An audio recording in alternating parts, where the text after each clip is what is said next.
kulikta ng pera dyan. Ha? Walang tao? Ano yun pa? Ha? Walang tao? Hindi ko na-gets eh. Parang sa dami ng ina-absorb kong information yung kay Papa, parang pinitloading lang din ako katulad din sa may Bluetooth eh. Ano sasabi ni Papa? Parang siya lang nakakaintindi. Lolo, makarunod si Papa, porkit nasa NLEX oh. Mga 80 oh. Ito kasi, Kasi bawal mabagal. ito, O hindi. Lane 1. Ah. Lane 1 para sa mga truck na may mga mabigat na karga. Ah. Kagaya yung trailer.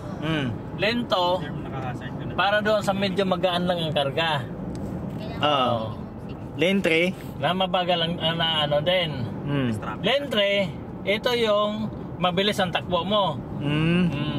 Lane 4, tandaan mo yung lane 4, Ah. overtake lang yan. Hindi ka pwede magbabad yan. Ba't ang dami nakababad? Dapat Eh, Pasaway. pasaway. matulid sila. kasi lagi ako nakikita ang Amazfit GTR 2 iba pa to. Oh, malapit na.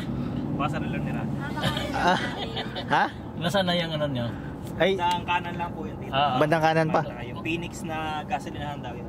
Pero, Basta sa gilid may makikita ka dito sa kanan na ano, Bumabasa rin. mga ihian, Wala pa kainan.